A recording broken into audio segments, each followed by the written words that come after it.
నమస్కారం NSTV news కి స్వాగతం। నా పేరు సంధ్య। ముందుగా వార్తల్లోని ముఖ్యాంశాలు। గంగాధర మండలం హిమ్మత్ నగర్ కు చెందిన మాల కనకయ్య అతని భార్య మంజుల 7 ఏళ్ల క్రిందట కరీంనగర్ గాంధీనగర్ కు చెందిన సింగిరెడ్డి మోహన్ రెడ్డి అనే వ్యాపారి నుంచి 56 లక్షలు అప్పు తీసుకున్నారు। కనకయ్య మంజుల తమ 3.39 ఎకరాల భూమిని మోహన్ రెడ్డి పేరిట మార్టిగేజ్ చేయడమే కాకుండా 2 చెక్కులు కుదవ పెట్టారు।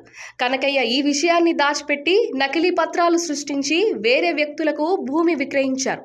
వ్యాపారి మోహన్ రెడ్డి కనకయ్య దంపతులను నిలదీయగా చంపుతామని బెదిరించినట్లు గురువారం గంగాధర్ పోలీస్ స్టేషన్లో ఫిర్యాదు చేశారు। పోలీసులు కనకయ్య మంజుల దంపతులను రిమాండ్కు తరలించారు।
Notes.